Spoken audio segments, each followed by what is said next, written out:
everyone, and welcome back to AskNikkiP. I was gonna say my Netflix link, netflix.com/Nikki, where you can get a free 30-day trial, and it helps us out because they're a sponsor of the show and get unlimited movies, TVs, etc. And I guess I just did do it, but it's funny because the question actually relates to that. So I'm gonna jump right in. And I actually get this question a ton, so this is good. It's not really advice related, but I get this a lot. Hey Nikki, I just signed up for Netflix using the netflix.com/Nikki link. I love it, and I've already watched a few episodes and movies. What are some of your recommendations for TV series or movies/documentaries? Okay, so TV series. I really love Hell on Wheels. It is a AMC show, and it is a show that follows the building of one of the railroads, because I think there were two different railroad companies trying to build the railroad right after the Civil War. So this is post-Civil War, and it follows the railroad. I guess there was like one railroad that used a bunch of people, like a bunch of Chinese people, and then there was another railroad, which is who this follows, that used a bunch of freed slaves. So it's super interesting because the show and the writing poses a lot of like social situations and issues around like what it would look like to live in an era, live in the era right after like we had slaves and then they were free. So it's super cool and interesting and well shot, and especially by the time season 3 kicks in, you're like dying. So that is an awesome show. Breaking Bad, if you have not watched Breaking Bad, the entire series is now on there. They're up to date. So that is, I mean, in a whole nother, I just got chills thinking about it, like class of its own. Incredible show. If you have been debating watching it and you are old enough, which it is important that you're old enough because it's mature in the sense like, dude, I was freaked out at certain points, and I'm not giving anything away by saying this because I think everybody knows there's drugs in this show, but the way that they show drug usage is like disturbing. Like I've never seen anyone do any kind of drugs other than smoking pot in real life. So to me, to watch this, you're just like, oh my goodness. So incredible show though. I mean, the editing, the music, I'm getting chills talking about it. The acting, like just incredible. So that's a really great show.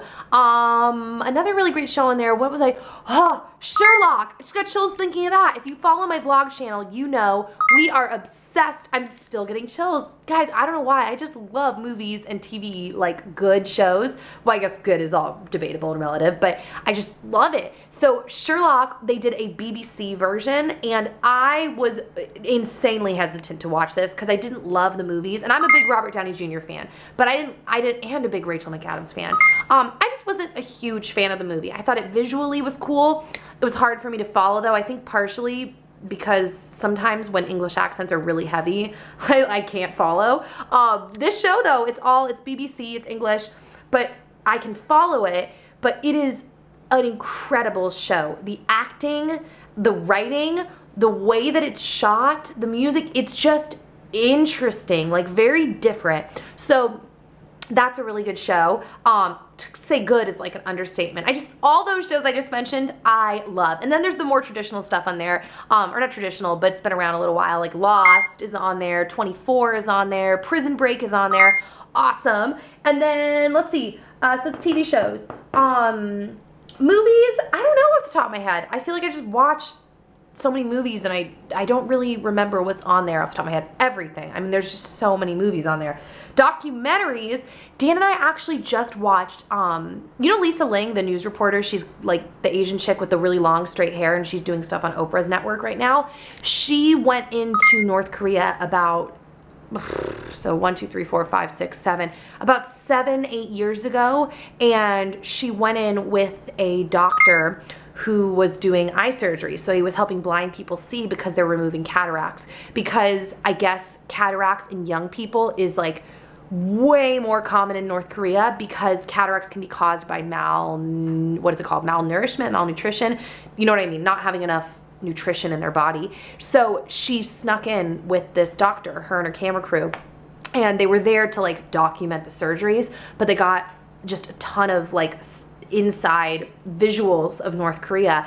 And to be honest, I feel like everybody kind of hears and knows that what's going on in North Korea is scary, but I feel like because they keep it so on the down low and there's really not that much actual like information everywhere, a lot of people don't really know what's going on. And so we watched this documentary. It's a National Geographic documentary.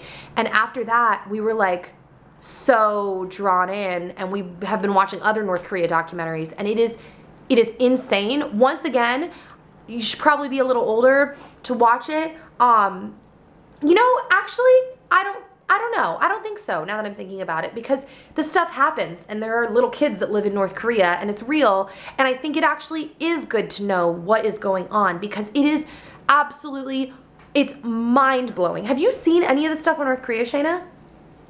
Dude, it's crazy. It's like as if we're living still through like Nazi Germany, except like they're not expanding. So North Korea, they're very like secluded.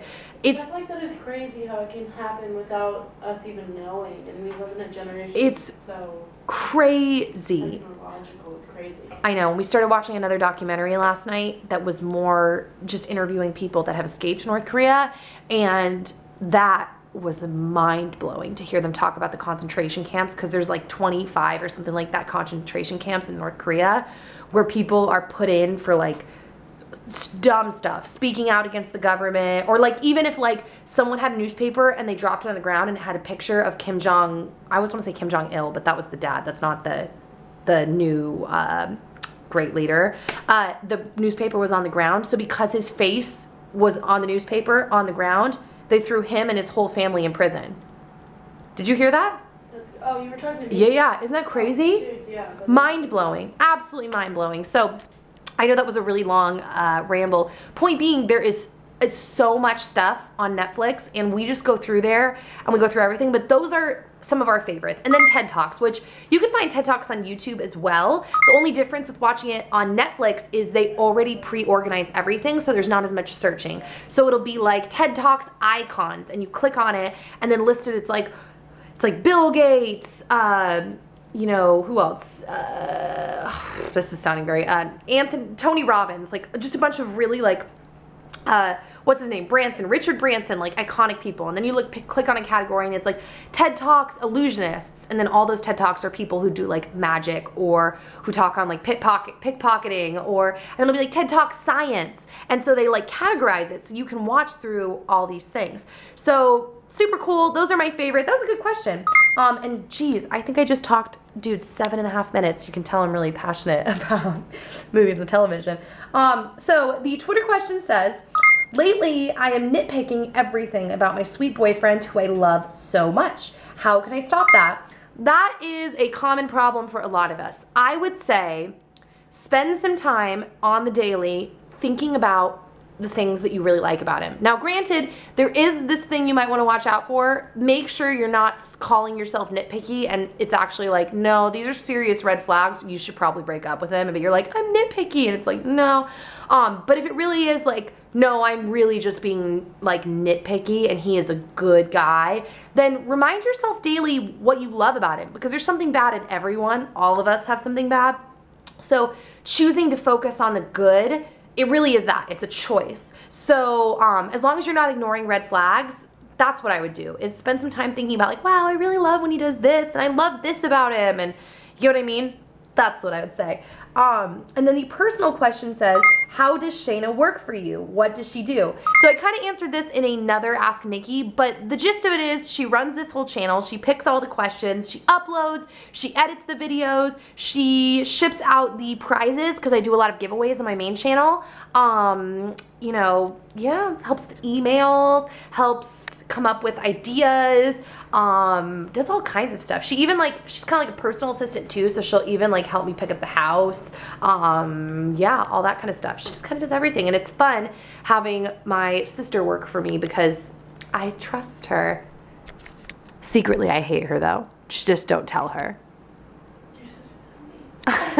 Okay, so yeah, be sure to check out How to Be Happy January if you haven't. I just started that series on my main channel. 2013's playlist will be linked down below, as well as your questions to AskNikkiP@gmail.com, or use the hashtag AskNikkiP, and I will see you. Hey Nikki, I am currently 11 years old, and about 6 months ago, when I was 10, my dad committed suicide, and I'm in a lot of pain. My mom recently got a new boyfriend, and we are planning their engagement.